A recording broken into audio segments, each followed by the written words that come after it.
ഈ വീഡിയോയിൽ നമ്മൾ ഡിസ്കസ് ചെയ്യാൻ പോകുന്ന ടോപ്പിക് അക്രൂവൽസ് ആൻഡ് പ്രീപേയ്മെന്റ്സ് എന്ന് പറയുന്ന ചാപ്റ്ററിലെ അക്രൂഡ് ഇൻകം എന്ന് പറയുന്ന ടോപ്പിക്കാണ്.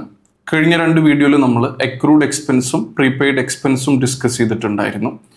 എല്ലാ വീഡിയോയിലും പറയുന്നത് പോലെ നമ്മളുടെ ബേസിക് അക്കൗണ്ടിങ് പ്രിൻസിപ്പിൾ ആയിരുന്നു അക്രൂവൽ കൺസെപ്റ്റ് എന്നുള്ളത്. എന്താണ് അക്രൂവൽ കൺസെപ്റ്റ്? ഒരു ബിസിനസ് അവരുടെ എക്സ്പെൻസും ഇൻകവും റെക്കോർഡ് ചെയ്യേണ്ടത് അത് റിസീവ് ചെയ്യുമ്പോഴോ അല്ലെങ്കിൽ പേ ചെയ്യുമ്പോഴോ അല്ല. അത് ഏത് ഇയറിൽ റിലേറ്റ് ചെയ്ത എക്സ്പെൻസും ഇൻകമാണോ അതേ ഇയറിൽ തന്നെ അത് ബിസിനസ് എന്ത് ചെയ്യേണ്ടതുണ്ട്, അക്കൗണ്ട് ചെയ്യേണ്ടതുണ്ട്. ഫോർ എക്സാമ്പിൾ 2024 റെന്റ് എക്സ്പെൻസ് നമ്മൾ പേ ചെയ്യുന്നത് 2025 പോലും അത് അക്കൗണ്ട് ചെയ്യേണ്ടത് ഏത് ഇയറിൽ തന്നെയാണ്, 2024 തന്നെയാണ്. ഈ ഒരു പ്രിൻസിപ്പിളിന്റെ അടിസ്ഥാനത്തിലാണ് നമ്മൾ ഈ അക്രൂവൽസ് ആൻഡ് പ്രീപേയ്മെന്റ്സ് എന്നുള്ള എൻ്റയർ ചാപ്റ്ററും ഡിസ്കസ് ചെയ്യുന്നത്. സോ നമ്മളുടെ ടോപ്പിക്കായ അക്രൂഡ് ഇൻകത്തിലേക്ക് നോക്കാം. എന്താണ് അക്രൂഡ് ഇൻകം? നമ്മളെപ്പോഴും അക്രൂഡ് ഇൻകത്തിന്റെ അക്രൂഡ് എന്നുള്ള ടേമിന്റെ ഒരു ആൾട്ടർനേറ്റീവ് ടേം പറഞ്ഞിട്ടുണ്ടായിരുന്നു. അക്രൂഡ് എന്ന് പറഞ്ഞു കഴിഞ്ഞാൽ എന്താണ്? പെൻഡിങ് ആണ്. അക്രൂഡ് എന്ന് പറഞ്ഞു കഴിഞ്ഞാൽ എന്താണ്? പെൻഡിങ് ആണ്. സോ അക്രൂഡ് ഇൻകം മീൻസ് എന്താണ്? Pending income. ഫോർ എക്സാമ്പിൾ, നമുക്കൊരു പ്രോപ്പർട്ടി ഉണ്ട്. പ്രോപ്പർട്ടിയുടെ ആനുവൽ റെന്റ് അത് നമ്മൾ റെന്റിന് കൊടുത്തിരിക്കുകയാണ്. അതിൻ്റെ ആനുവൽ റെന്റ് എന്ന് പറയുന്നത് ഫോർ എക്സാമ്പിൾ 25,000 ആണെന്ന് കരുതും. കറണ്ട് ഇയർ 2024 ആണെന്ന് അസ്യൂം ചെയ്യുക. 2024 നമ്മൾ പ്രോപ്പർട്ടി റെന്റിന് കൊടുത്തു.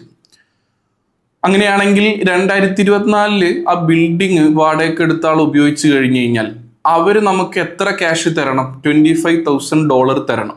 പക്ഷെ അവർ തരുന്നത് 2025 ഇയറിലാണ്. ഫോർ എക്സാമ്പിൾ 2024 കഴിഞ്ഞ് ഒരു 25 ജനുവരി ഫെബ്രുവരിയിലൊക്കെയാണ് നമ്മളുടെ റെന്റ് ജനറലി തരാറുള്ളത്, അരിയർ ആയിട്ടാണ് തരാറുള്ളത്.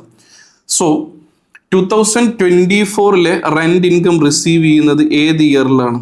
2025 റെന്റ് റിസീവ് ചെയ്തിട്ടുണ്ട്. ഏത് ഇയറിലെ റെന്റ്? 2024 റെന്റ് റിസീവ് ചെയ്യുന്നത് 2025. ബട്ട് നമ്മൾ അക്രൂവൽ കൺസെപ്റ്റ് എന്താ പറഞ്ഞത്? ഒരു ഇൻകം നമ്മൾ അക്കൗണ്ട് ചെയ്യേണ്ടത് അത് റിസീവ് ചെയ്യുമ്പോഴല്ല, അത് ഏത് ഇയറിൽ റിലേറ്റ് ചെയ്തതാണോ ആ ഇയറിൽ തന്നെ നമ്മൾ എന്ത് ചെയ്യണം? അക്കൗണ്ട് ചെയ്യണം. അപ്പൊ ഇവിടെ 2024 SOPL തന്നെ നമ്മൾ എന്ത് ചെയ്യണം? റെന്റൽ ഇൻകം എന്ന് പറഞ്ഞ് 25,000 അക്കൗണ്ട് ചെയ്യണം, ഈവൻ ദോ അത് റിസീവ് ചെയ്യുന്നത് 25 പോലും. 2024 SOFP ഇമ്പാക്ട് നോക്കാം. ഇനി SOFP വരുമ്പോൾ ഇത് കറണ്ട് ഇയറിൽ ഇൻകം അല്ലേ, നമ്മൾ ഇതിന് എൻടൈറ്റിൽഡ് ആയതല്ലേ, അർഹരായതല്ലേ. പക്ഷെ നമുക്ക് ഇയർ എൻഡിൽ അത് കിട്ടിയിട്ടില്ലല്ലോ. സോ കിട്ടാനുള്ളതാണെങ്കിൽ അത് എന്തായിട്ട് നമ്മൾ റെക്കഗ്നൈസ് ചെയ്യണം? അസറ്റ് ആയിട്ട് റെക്കഗ്നൈസ് ചെയ്യണം. സോ SOFP കറണ്ട് അസറ്റിന്റെ അണ്ടറിൽ അക്രൂഡ് റെന്റ് എത്ര റെന്റ് കിട്ടാനുള്ളത്? 25,000. അക്രൂഡ് ഇൻകം ആണ്. ഏത് ഇൻകം ആണ്? റെന്റ് ഇൻകം ആണ്. സോ എന്തുകൊണ്ടാണ് കറണ്ട് അസറ്റിൽ നമ്മൾ അക്കൗണ്ട് ചെയ്തത്? നെക്സ്റ്റ് 12 മന്ത്സിന്റെ ഉള്ളിൽ നമുക്ക് 25 ജനുവരി ഫെബ്രുവരിയിലൊക്കെ ഫണ്ട് കിട്ടൂലേ. സോ വിത്തിൻ 12 മന്ത്സിൽ കിട്ടുന്നതായതുകൊണ്ട് കറണ്ട് അസറ്റിൽ നമ്മൾ എന്ത് ചെയ്യണം? ആ 25,000 റെക്കോർഡ് ചെയ്യണം, പ്രസന്റ് ചെയ്യണം. ക്ലിയർ ആണോ? സോ കറണ്ട് ഇയറിലെ റെന്റ് കറണ്ട് ഇയറിൽ തന്നെ അക്കൗണ്ട് ചെയ്യണം. 2024 റെന്റ് 2024 SOPL തന്നെ ഇൻകം ആയിട്ട് റെക്കഗ്നൈസ് ചെയ്യണം. അല്ലാതെ 25 നമ്മൾ റെക്കഗ്നൈസ് ചെയ്യുന്നത്. ക്ലിയർ ആണോ? അങ്ങനെയാണെങ്കിൽ അക്രൂഡ് ഇൻകം അല്ലേ, എന്തായാലും നമ്മളുടെ എക്സാമ്പിളിൽ പറഞ്ഞതായിരുന്നു 24 ആയിരുന്നു കറണ്ട് ഇയർ. ഈ റെന്റ് ഇൻകം എന്തായിരുന്നു? കറണ്ട് ഇയർ ഇൻകം ആണ് അല്ലേ. അക്രൂഡ് ഇൻകത്തിന്റെ ഡെഫിനിഷൻ ആണ് ഇത്. കറണ്ട് ഇയർ ഇൻകം ആണ്. ബട്ട് എന്ത് ചെയ്തിട്ടില്ല? But not received during the year. ഈ വർഷം നമുക്ക് എന്ത് ചെയ്തിട്ടില്ല? ഇത് കിട്ടിയിട്ടില്ല. സോ കിട്ടാനുള്ളതാണെങ്കിൽ റിസീവബിൾ ആണെങ്കിൽ അത് എന്തായിട്ട് റെക്കഗ്നൈസ് ചെയ്യണം? എലമെന്റ് അസറ്റ് ആയിട്ട് റെക്കഗ്നൈസ് ചെയ്യണം. ക്ലിയർ ആണ്? സോ നമ്മളുടെ കൺസെപ്റ്റിന്റെ ക്ലാരിറ്റി ഒന്ന് ഇംപ്രൂവ് ചെയ്യാൻ വേണ്ടി നമുക്ക് വേഗം ഒരു ഇല്ലുസ്ട്രേഷനിലോട്ട് പോവാം. ഇല്ലുസ്ട്രേഷൻ നോക്കുക എല്ലാവരും. ഇവിടെ റിക്വയർമെന്റ് പറയുന്നുണ്ട്, what are the balances for rent receivable at 31st December 2016. 31st December 2016 ആണ് ഇയർ എൻഡ്. റെന്റ് റിസീവബിൾ എത്രയെന്നാണ്. അപ്പൊ എപ്പോഴും ACCയുടെ FAയിൽ നിങ്ങൾ ഏതൊരു ക്വസ്റ്റ്യന്റെ റിക്വയർമെന്റ് കിട്ടിയാലും നിങ്ങൾ ഫിനാൻഷ്യൽ ഇയർ ഏതാണെന്ന് ആദ്യം എഴുതണം. സോ ഇവിടെ ഫിനാൻഷ്യൽ ഇയർ എൻഡ് വരുന്നത് 31st December 2016 ആണ്. അങ്ങനെയാണെങ്കിൽ ഡിസംബർ കഴിഞ്ഞാൽ ഏതാ മന്ത്? ജനുവരി അല്ലേ. അപ്പൊ അതിലായിരിക്കും സ്റ്റാർട്ട് ചെയ്യുന്നത്. 1st January 16 to 31st December 16 ആണ് നമ്മളുടെ ഫിനാൻഷ്യൽ ഇയർ വരുന്നത്. നമുക്കിവിടെ ക്വസ്റ്റ്യൻ ഒന്ന് നോക്കാം. A company owns 3 properties. അപ്പൊ എത്ര പ്രോപ്പർട്ടി ഉണ്ട്? 3 പ്രോപ്പർട്ടി ഉണ്ട്. നമുക്ക് പ്രോപ്പർട്ടി 1, പ്രോപ്പർട്ടി 2, പ്രോപ്പർട്ടി 3 എന്ന് കൊടുക്കാം. ഇവിടെ rent amounts to $600 per quarter. Very important. എന്താണ് $600 per quarter? ക്വാർട്ടർ എന്ന് പറഞ്ഞു കഴിഞ്ഞാൽ എന്താണ്? 12/4 3 months. 3 മാസമാണ് എന്ത് വരുന്നത്? ഒരു ക്വാർട്ടർ എന്ന് പറയുമ്പോൾ ഒരു ക്വാർട്ടർ. അപ്പൊ 3 മാസത്തെ റെന്റ് എത്രയാണ്? $600 ആണ്. അപ്പൊ ഒരു മാസത്തെ റെന്റ് എത്രയായിരിക്കും? $600/3 = 200 ആയിരിക്കും അല്ലെ. സോ 600 ആണ് ഒരു ക്വാർട്ടറിലെ 3 മാസത്തെ റെന്റ് നമുക്ക് കിട്ടാനുള്ളത്. അപ്പൊ ഒരു മാസത്തെ എത്രയായിരിക്കും? 200 ആയിരിക്കും. ഡ്യൂ ഓൺ എന്നൊക്കെ കിട്ടുന്നത് 31st January, 30 April, 31st July. ഈ ഡേറ്റുകളിലാണ് നമുക്ക് എന്ത് ചെയ്യുന്നത് റെന്റ് എമൗണ്ട് കിട്ടുന്നത്. The properties have been occupied throughout the year to 31st December 16. ഈ വർഷം മുഴുവൻ അവർ എന്ത് ചെയ്തിട്ടുണ്ട്? ഈ 3 പ്രോപ്പർട്ടീസും വാടകയ്ക്ക് എടുത്തവർ ഈ വർഷം മുഴുവനും അത് ഉപയോഗിച്ചിട്ടുണ്ട്. 2 tenants. ടെനൻസ് മീൻസ് വാടകയ്ക്ക് എടുത്തവരെയാണ് നമ്മൾ ടെനൻസ് എന്ന് പറയുന്നത്. അവർ പേ ചെയ്യുന്നത് എങ്ങനെയാണ്? അഡ്വാൻസ് ആയിട്ടാണ്. 1 in arrear. ഒരാൾ എങ്ങനെയാണ്? അരിയർ ആയിട്ടാണ്. So what are the balances for rent receivable? അപ്പോൾ 2 ടെനൻസ് അഡ്വാൻസ് ആയിട്ട് ക്യാഷ് തരുന്നു. എന്താ അഡ്വാൻസ് ആയിട്ട് എന്ന് പറഞ്ഞു കഴിഞ്ഞാൽ ജനുവരി, ഫെബ്രുവരി, മാർച്ച് മാസത്തിലെ ഈ 3 മാസത്തെ ഈ ക്വാർട്ടറിലെ ജനുവരി 1-ാം തീയതി മുൻകൂട്ടി ക്യാഷ് തരികയാണെങ്കിലാണ് നമ്മൾ അഡ്വാൻസ് എന്ന് പറയുന്നത്. ഇനി അതല്ല, ജനുവരി, ഫെബ്രുവരി, മാർച്ചിലെ ക്യാഷ് മാർച്ച് 31st തരികയാണ്. 3 മാസം കഴിഞ്ഞിട്ട് തരുമ്പോഴാണ് നമ്മൾ അതിനെ അരിയർ എന്ന് പറയുന്നത്. ഇവിടെ 2 ടെനൻസ് എന്താണ്? അഡ്വാൻസ് ആണ് അല്ലേ. ഓരോന്നിൻ്റെയും റെന്റ് 600 per quarter ആണ്. ഇവർ രണ്ടുപേരും തരുന്നത് എങ്ങനെയാണ്? അഡ്വാൻസ് ആയിട്ടാണ്. പ്രോപ്പർട്ടി 3 മാത്രം എങ്ങനെ? ഈ P1, P2, P3 എന്ന് ഞാനൊരു എക്സാമ്പിൾ ഇട്ടതാണ് കേട്ടോ. അരിയർ ആണ്. ക്ലിയർ ആണോ? സോ നമുക്ക് നമ്മളുടെ ആൻസറിലോട്ട് നോക്കാം. ഇവിടെ നിങ്ങൾ ശ്രദ്ധിക്കേണ്ട ഒരു കാര്യം, എപ്പോഴും ഒരു ഫിനാൻഷ്യൽ ഇയർ കിട്ടിക്കഴിഞ്ഞാൽ, ഞാൻ ഒന്നും കൂടെ ഫിനാൻഷ്യൽ ഇയർ എഴുതുന്നുണ്ട്. 1st January 16 to 31st December 16 ആയിരുന്നു നമ്മളുടെ ഫിനാൻഷ്യൽ ഇയർ. എപ്പോഴും പറയാറുണ്ട് അക്രൂവൽസ് ആൻഡ് പ്രീപേയ്മെന്റ്സിന്റെ ഒരു ക്വസ്റ്റ്യൻ വരികയാണെങ്കിൽ എപ്പോഴും നിങ്ങൾ ആ മന്ത് ജസ്റ്റ് ഒന്ന് ലിസ്റ്റ് ചെയ്ത് എഴുതണം. ക്ലിയർ ആണ്? സോ മന്ത് എഴുതുകയാണെങ്കിൽ ജനുവരി, ഫെബ്രുവരി, March, April, May, June, July, August, September, October, November, December.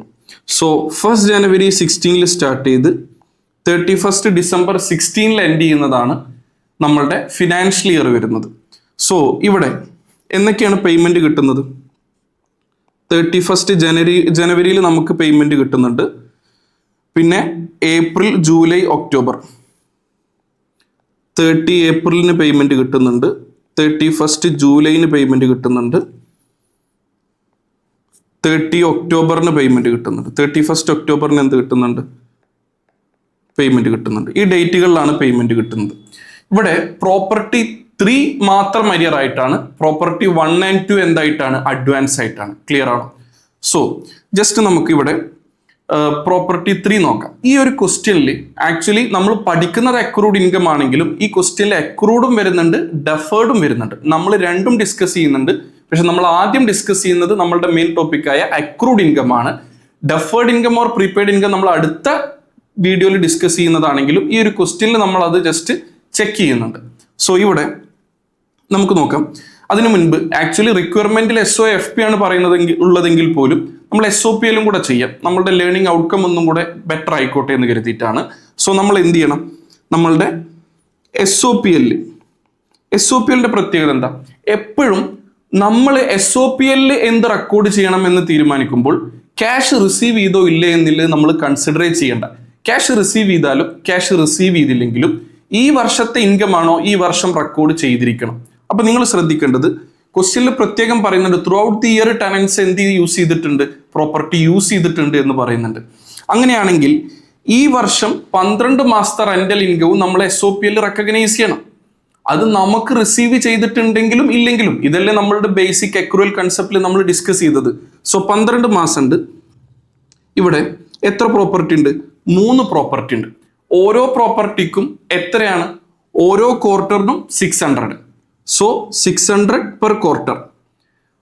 ഒരു വർഷം എത്ര ക്വാർട്ടർ ഉണ്ട്? 4 ക്വാർട്ടർ ഉണ്ട്. So into 4. സോ എത്ര കിട്ടുന്നത്? 7200 ആണ് എന്ത് കിട്ടുന്നത്? റെന്റൽ ഇൻകം കിട്ടുന്നത്. 3 ഇൻറ്റു 600 ഇൻറ്റു 4 ആണ് വരുന്നത്. കാൽക്കുലേറ്റ് ചെയ്യുമ്പോൾ എത്ര കിട്ടുന്നത്? 3 ഇൻറ്റു 600 ഇൻറ്റു 4 എന്നൂടെ കൺഫേം ചെയ്യാം. 7200 ആണ്. സോ SOPLിലെ റെന്റൽ ഇൻകം എത്രയാണ്? 7200 ആണ്. ഇവിടെ ക്യാഷ് കിട്ടിയോ, ക്യാഷ് കിട്ടിയ ഡേറ്റോ കാര്യങ്ങളോ ഒന്നും നോക്കണ്ട. But come to SOFP. SOFPയിലോട്ട് വരുന്ന സമയത്ത് നമ്മൾ എന്ത് കൺസിഡർ ചെയ്യണം? ക്യാഷ് കിട്ടിയിട്ടുണ്ടോ, ക്യാഷ് കിട്ടിയിട്ടില്ലേ, പെൻഡിങ് ആണോ, ഇയർ എൻഡിൽ പെൻഡിങ് ആണോ എമൗണ്ട് നിൽക്കുന്നത്, പൈസ കിട്ടാനാണോ? കിട്ടാനാണെങ്കിൽ അത് അസറ്റാ. അതല്ല മുൻകൂട്ടി കിട്ടിയിട്ടുണ്ടോ, അതാണ് നമ്മൾ അടുത്ത ടോപ്പിക്കിൽ പഠിക്കുന്നത്. മുൻകൂട്ടി കിട്ടിയിട്ടുണ്ടെങ്കിൽ അത് തിരിച്ചു കൊടുക്കാനുള്ളതാണ്, ലയബിലിറ്റി ആണ്. നമ്മളിവിടെ പഠിക്കുന്ന പെൻഡിങ്ങിൽ ഉണ്ടോ എന്നുള്ളതാണ്. അപ്പൊ നമുക്ക് 3 പ്രോപ്പർട്ടി ഉണ്ട്. 2 പ്രോപ്പർട്ടിയുടെ അഡ്വാൻസ് ആണ്, 1 പ്രോപ്പർട്ടി അരിയർ ആണ്. അപ്പൊ നമ്മൾക്ക് ആദ്യം എന്ത് ചെയ്യാം? പ്രോപ്പർട്ടി 3യുടെ അരിയർ ആയിട്ടുള്ള പ്രോപ്പർട്ടി 3യുടെ ജസ്റ്റ് ഒന്ന് ചെക്ക് ചെയ്യാം. സോ ഇവിടെ പ്രോപ്പർട്ടി 3യുടെ പേയ്മെന്റ് എങ്ങനെ കിട്ടുന്നത്? അരിയർ ആയിട്ടാണ് കിട്ടുന്നത്. സോ ഏതൊക്കെ ഡേറ്റിലാണ് കിട്ടുന്നത്? അരിയർ എന്ന് പറഞ്ഞു കഴിഞ്ഞാൽ മനസ്സിലായില്ലേ? ജനുവരി, ഫെബ്രുവരി, മാർച്ചിലത് മാർച്ച് എൻഡിലാണ് കിട്ടുന്നതെങ്കിൽ അരിയർ. അത് ജനുവരി 1-ാം തീയതി ആണെങ്കിലോ അഡ്വാൻസ്. പ്രോപ്പർട്ടി 1 and 2 അഡ്വാൻസും പ്രോപ്പർട്ടി 3 അരിയർ ആയിട്ടാണ് നമ്മൾ കൺസിഡർ ചെയ്യുന്നത്. സോ ഇവിടെ നോക്കാം എങ്ങനെ പേയ്മെന്റ് കിട്ടുന്നത്. 31st ജനുവരിയിൽ ഒരു പേയ്മെന്റ് കിട്ടുന്നത് അരിയർ അല്ലേ? പ്രോപ്പർട്ടി 3 അരിയർ അല്ലേ? ദാറ്റ് മീൻസ് എൻഡിലാണ് കിട്ടുന്നത്. അപ്പൊ ഇത് ഏതൊക്കെ മാസത്തിലായിരിക്കും? 31st ജനുവരിയിൽ കിട്ടുമ്പോൾ കഴിഞ്ഞ ഇയറിലെ നവംബർ, ഡിസംബർ, പിന്നെ ഈ ഇയറിലെ ജനുവരി. എങ്ങനെ? നവംബർ കഴിഞ്ഞ വർഷത്തെ, ഡിസംബർ, അതുപോലെ ഈ വർഷത്തെ ജനുവരി. ഈ 3 മാസത്തിന്റെ കൂടെയാണ് ജനുവരി എൻഡിൽ കിട്ടുന്നത്. ക്ലിയർ ആണോ? അരിയർ ആണ്. ഇനി ഫെബ്രുവരി, മാർച്ച്, ഏപ്രിൽ അത് എവിടെ കിട്ടി? 30 ഏപ്രിൽ കിട്ടി. മെയ്, ജൂൺ, ജൂലൈയിൽ അത് എവിടെ കിട്ടി? 31st ജൂലൈയിൽ കിട്ടി. ഓഗസ്റ്റ്, സെപ്റ്റംബർ, ഒക്ടോബർ എവിടെ കിട്ടി? ഒക്ടോബറിൽ കിട്ടി. പക്ഷെ നവംബർ, ഡിസംബർ കിട്ടിയില്ല, ഇയർ കഴിഞ്ഞു. അപ്പൊ അതെന്നാ കിട്ടുന്നത്? നെക്സ്റ്റ് ഇയറില. നെക്സ്റ്റ് ഇയർ ഏതാണ്? 1st ജനുവരി 17. നെക്സ്റ്റ് 31st ജനുവരിയിലാണ് എന്ത് കിട്ടുന്നത്? നെക്സ്റ്റ് 31st ജനുവരിയിലാണ് നമുക്ക് ഈ വർഷത്തെ നവംബറും ഡിസംബറും കൂടെ കിട്ടുന്നത്. ഒന്നും കൂടെ പറയാം, നേരെ ശ്രദ്ധിക്കുക. എങ്ങനെയായിരുന്നു? ജനുവരി 1-ാം തീയതി പേയ്മെന്റ് കിട്ടുന്നത്, പൈസ കിട്ടുന്നത് ഏതൊക്കെ മന്തിലാണ്? കഴിഞ്ഞ നവംബർ, ഡിസംബർ, ഈ വർഷത്തെ ജനുവരി. ഇത് 3ഉം കൂടെ ഈ വർഷം 31st ജനുവരിയിൽ കിട്ടി. ഇനി അരിയർ ആയിട്ടല്ലേ? ഫെബ്രുവരി, മാർച്ച്, ഏപ്രിൽ 30 ഏപ്രിലിന് കിട്ടി. മെയ്, ജൂൺ, ജൂലൈ 31st ജൂലൈന് കിട്ടി. ഓഗസ്റ്റ്, സെപ്റ്റംബർ, ഒക്ടോബർ 31st ഒക്ടോബറിന് കിട്ടി. നവംബർ, ഡിസംബർ കിട്ടിയില്ല. നവംബർ, ഡിസംബർ ഇയർ എൻഡിൽ എന്ത് ചെയ്തിട്ടില്ല? കിട്ടിയിട്ടില്ല. അതെന്നാ കിട്ടുന്നത്? നവംബർ, ഡിസംബർ അടുത്ത വർഷം 31st ജനുവരിയിലാണ് കിട്ടുന്നത്. നമ്മളുടെ കറണ്ട് ഇയറിന്റെ വരെയുള്ള ഇൻഫോർമേഷനല്ലേ നമ്മൾ കറണ്ട് ഇയറിൽ അക്കൗണ്ട് ചെയ്യുകയുള്ളൂ. സോ കറണ്ട് ഇയറിന്റെ എൻഡിൽ 2 months എന്താണ്? പെൻഡിങ് ആണ്. ഏതൊക്കെ 2 months? November, December. ഇത് കിട്ടിയിട്ടില്ല, ഇത് കിട്ടുന്ന അടുത്ത വർഷം. സോ ഈ നവംബർ, ഡിസംബർ എന്താണ്? പെൻഡിങ് ആണ്. സോ നിങ്ങൾ നോക്കി നോക്കൂ, ഈ നവംബർ, ഡിസംബർ 2 മാസം പെൻഡിങ്ങിലാണ് കിടക്കുന്നത്. സോ ഇത് പെൻഡിങ് ആണെങ്കിൽ നിങ്ങൾ പറയൂ, ഇത് കറണ്ട് ഇയർ ഇൻകം അല്ലേ? യെസ്, കറണ്ട് ഇയർ ഇൻകം ആണ്. നവംബർ, ഡിസംബർ കറണ്ട് ഇയറിൽ വരുന്നതല്ലേ? യെസ്. ബട്ട് റിസീവ് ചെയ്തിട്ടുണ്ടോ? But not received. ഈ വർഷം എന്ത് ചെയ്തിട്ടില്ല? റിസീവ് ചെയ്തിട്ടില്ല. അങ്ങനെയാണെങ്കിൽ ആ 2 മാസം ഇയർ എൻഡിൽ നമുക്ക് കിട്ടാനുള്ളതല്ലേ? കിട്ടാനുള്ളതാണെങ്കിൽ അതെന്താണ്? അസറ്റാണ്. സോ 2 monthsലെ വരുന്നുണ്ട്. സോ 2 monthsൽ എത്ര വരുന്നത്? 2 ഇൻറ്റു 2 മാസത്തിലെ 600 പെർ ക്വാർട്ടർ അല്ലേ? 600 പെർ ക്വാർട്ടർ ആണെങ്കിൽ 600/3 ചെയ്താൽ 1 monthൽ കിട്ടും. ക്ലിയർ ആണ്? 600/3 എത്രയാണ്? 200 ആണ്. സോ 1 monthൽ കിട്ടും. 2 ഇൻറ്റു 200. 2 മാസത്തെ 1 മാസത്തെ 200 അല്ലെ. എത്ര പ്രോപ്പർട്ടി ഉണ്ട്? ഒരു പ്രോപ്പർട്ടി 3യുടെ മാത്രമേ ഉള്ളൂ. അപ്പൊ എത്ര വരുന്നത് അസറ്റ്? 400 ആണ് നമ്മളുടെ അസറ്റ് വരുന്നത്. സോ കറന്റ് ഇയറിൽ SOFPയിൽ നമുക്ക് റെന്റ് റിസീവബിൾ എന്ന് പറഞ്ഞിട്ട് അസറ്റ് ആയിട്ട് റെക്കഗ്നൈസ് ചെയ്യേണ്ടത്. സോ SOFPയിൽ നമ്മൾ കറന്റ് അസറ്റിന്റെ അണ്ടറിൽ അക്രൂഡ് റെന്റ്, നമുക്ക് കിട്ടാനുള്ള റെന്റ്, അക്രൂഡ് ഇൻകം അല്ലേ, കിട്ടാനുള്ളതല്ലേ, അസറ്റ് അല്ലേ, എത്ര റെക്കഗ്നൈസ് ചെയ്യണം? 400 റെക്കഗ്നൈസ് ചെയ്യണം. സോ നമ്മളുടെ ഓപ്ഷൻ ഏതാ വരുന്നത്? ഓപ്ഷൻ സി, അക്രൂഡ് ഇൻകം എത്രയാണ്? 400 ആണ്. സോ ഇതായിരുന്നു നമ്മളുടെ അക്രൂഡ് ഇൻകം എന്ന് പറയുന്ന ടോപ്പിക്. പക്ഷെ ഇതേ ക്വസ്റ്റ്യനിൽ നമ്മൾ നെക്സ്റ്റ് വീഡിയോയിൽ പറയുന്ന പ്രീപെയ്ഡ് ഓർ ഡെഫേർഡ് ഇൻകം, ഇനി നമുക്ക് അധികം ഈ വർഷത്തതല്ലാത്ത അടുത്ത വർഷത്തതും കൂടി മുൻകൂട്ടി കിട്ടിയാൽ എന്ത് ചെയ്യണം എന്നുള്ളതാണ്. സോ നിങ്ങൾ മനസ്സിലാക്കുക, അടുത്ത വീഡിയോയിൽ നമ്മൾ ഇത് ഡീറ്റെയിൽ ആയിട്ട് പറയും. എങ്കിലും ഈ ക്വസ്റ്റ്യൻ ഒന്ന് ജസ്റ്റ് ശ്രദ്ധിക്കുക. നമുക്ക് അടുത്ത വർഷത്തുനിന്നും കൂടെ മുൻകൂട്ടി കിട്ടിയാൽ നിങ്ങൾ ശ്രദ്ധിക്കണം, കറന്റ് ഇയറിന്റെ എൻഡിൽ എന്ന് വെച്ച് നോക്കുമ്പോൾ അടുത്ത വർഷത്തെ ബിൽഡിങ്ങിന്റെ യൂസേജ് അവർക്ക് നമ്മൾ നൽകിയിട്ടില്ല കറന്റ് ഇയറിന്റെ എൻഡിൽ നോക്കുമ്പോൾ. പക്ഷെ അവർ ആ കാശ് മുൻകൂട്ടി തന്നിട്ടുണ്ട്. സോ ഇൻ കേസ് നിങ്ങളൊന്ന് ആലോചിച്ച് നോക്കി നോക്കൂ, കറന്റ് ഇയറിന്റെ എൻഡിൽ അവർ പിന്നീട് തീരുമാനം എടുക്കുകയാണ് നമ്മളുടെ ബിൽഡിംഗ് ഇനി ആവശ്യമില്ല, അങ്ങനെയാണെങ്കിൽ അവർ ഫണ്ട് തന്നത് എന്ത് ചെയ്യണം? തിരിച്ചു കൊടുക്കണം. സോ അഡ്വാൻസ് ആയിട്ട് ഫണ്ട് തന്നിട്ടുണ്ടെങ്കിൽ അത് തിരിച്ചു കൊടുക്കാനുള്ളതാണ് നമ്മൾ ലയബിലിറ്റി ആയിട്ടാണ് റെക്കഗ്നൈസ് ചെയ്യേണ്ടത്. നിങ്ങൾ ശ്രദ്ധിക്കുക, ഇവിടെ നമുക്ക് പ്രോപ്പർട്ടി 1 and 2 ഒന്ന് നോക്കാം. പ്രോപ്പർട്ടി 1 and 2 എങ്ങനെയായിരുന്നു? അഡ്വാൻസ് ആയിരുന്നു. നമുക്ക് അഡ്വാൻസ് ആയിട്ട് ഫണ്ട് കിട്ടിയിട്ടുണ്ടോ നോക്കാം. ഇവിടെ അഡ്വാൻസ് എന്ന് പറഞ്ഞു കഴിഞ്ഞാൽ എന്താണ്? ജനുവരി, ഫെബ്രുവരി, മാർച്ച് മാസത്തിലെ ജനുവരി 1-ാം തീയതി തരുന്നതിനാണ് നമ്മൾ അഡ്വാൻസ് എന്ന് പറയുന്നത്. ബട്ട് ഇവിടെ പേയ്മെന്റ് കിട്ടുന്നത് 31st ജനുവരിയിലാണ്. അപ്പൊ നിങ്ങൾ ശ്രദ്ധിക്കണം, ഇവിടെ 31st ജനുവരിയിൽ അഡ്വാൻസ് ആയിട്ട് പേയ്മെന്റ് തന്നു എന്ന് പറഞ്ഞു കഴിഞ്ഞാൽ വരാൻ പോകുന്ന 3 മാസത്തെ പേയ്മെന്റ് അല്ലേ നമുക്ക് അഡ്വാൻസ് ആയിട്ട് തരുന്നത്. സോ ഫെബ്രുവരി, മാർച്ച്, ഏപ്രിൽ ഇത് നമുക്ക് എന്ത് കിട്ടിയിട്ടുണ്ട്? അഡ്വാൻസ് ആയിട്ട് 31st ജനുവരിയിൽ. എങ്ങനെ? ഫെബ്രുവരി, മാർച്ച്, ഏപ്രിൽ എവിടെ കിട്ടി? 31st ജനുവരി. മെയ്, ജൂൺ, ജൂലൈ എവിടെ കിട്ടി? 30 ഏപ്രിൽ കിട്ടി. 31st ജൂലൈയിൽ next 3 months August, September, October എവിടെ കിട്ടി? 31st ജൂലൈയിൽ കിട്ടി. നവംബർ, ഡിസംബർ, ജനുവരി, നെക്സ്റ്റ് ഇയറിലെ ജനുവരിയും കൂടെ ചേർത്തിട്ട് എവിടെ കിട്ടി? 31st ഒക്ടോബറിൽ കിട്ടി. നേരെ ശ്രദ്ധിക്കുക, 31st ഒക്ടോബറിൽ വരാൻ പോകുന്ന 3 മാസത്തെ ഫണ്ട് കിട്ടിയില്ലേ അഡ്വാൻസ് ആയിട്ട് അല്ലേ? നവംബർ, ഡിസംബർ, ജനുവരി. ക്ലിയർ ആണോ? നവംബർ, ഡിസംബർ, ജനുവരി 3 മാസത്തത്. അതിൽ 1 മാസം കറന്റ് ഇയർ അല്ലല്ലോ, നെക്സ്റ്റ് ഇയറിൽ നമുക്ക് മുൻകൂട്ടി അഡ്വാൻസ് ആയിട്ട് കിട്ടിയതല്ലേ? Yes or no?